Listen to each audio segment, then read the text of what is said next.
I am Luciana Hartwin. Welcome to the Lilith Verse. As always, if you find value in this video, please share, like, comment, and subscribe. I've been getting a lot of questions about paganism. What is it? Does worshiping Lilith mean that you are now a pagan, or does it mean that you are a witch?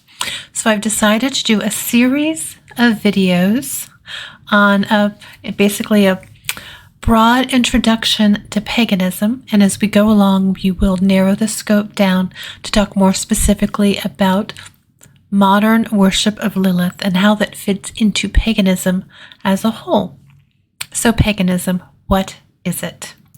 Paganism is a broad term encompassing a diverse collection of spiritual paths that share a reverence for the natural world and often emphasize a connection to the divine through nature.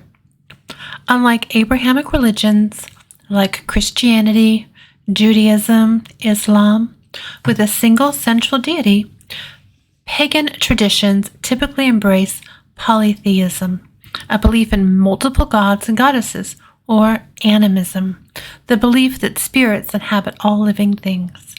Paganism isn't a monolithic religion with a single set of beliefs or practices. Instead, it's a tapestry woven from numerous traditions, each with its own unique history, mythology, and rituals. Some common threads connect these paths. However, these paths include the interconnectedness of all things. The natural world is seen as a living, breathing entity, and humans are viewed as part of a larger web of existence. The cyclical nature of life, death, and rebirth. Many pagan traditions celebrate seasonal festivals that mark the changing of the seasons and acknowledge the natural cycle of life, death, and renewal. It's called the Wheel of the Year, with 8 primary festivals. We will focus on each of them later in this series. Personal responsibility and living a meaningful life. Pagans often emphasize self-discovery, living in harmony with nature, and fostering a sense of community. It's important to remember that paganism is a living, evolving religion. New traditions continue to emerge, and existing ones adapt to the times. While some pagans may practice solitary spiritual paths, others find community in covens, groves, and other groups. The purpose of paganism lies in its diversity.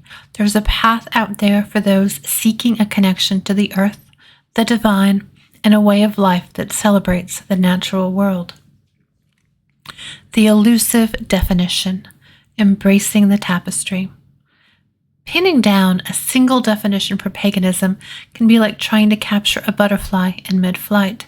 It's a vibrant and diverse collection of spiritual paths, each with its own unique history, practices, and beliefs.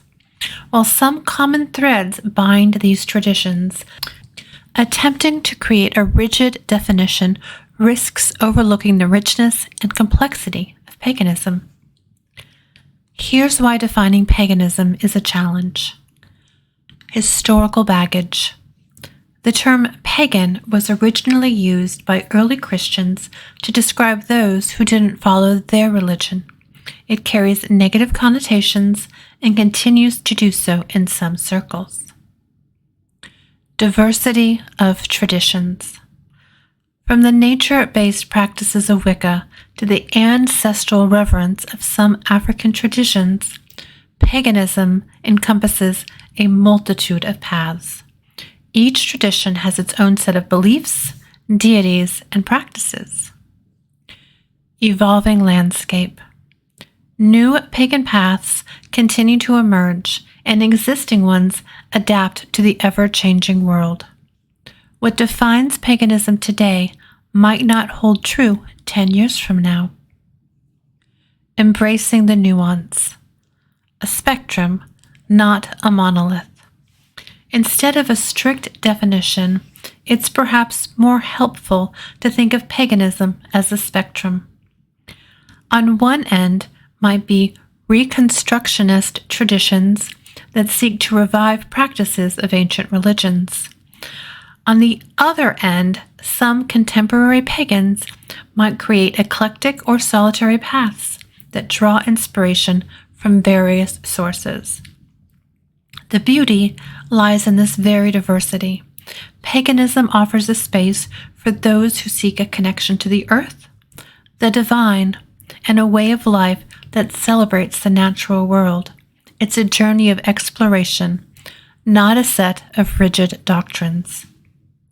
So how do we approach defining paganism? Perhaps it's best to acknowledge the challenges and offer a framework for understanding this rich tapestry of beliefs. By exploring the core values and common threads that connect these diverse paths, we can gain a deeper appreciation for the essence of paganism. I hope that serves as an initial beginning to this series. If you have any questions on topics that you'd specifically like me to cover, please leave them down below and I will do my best to work them into this series. I have been Luciana Hartwin. As always, if you found value in this video, please share, like, comment, and subscribe. Thank you for joining me today here in the Lilith verse.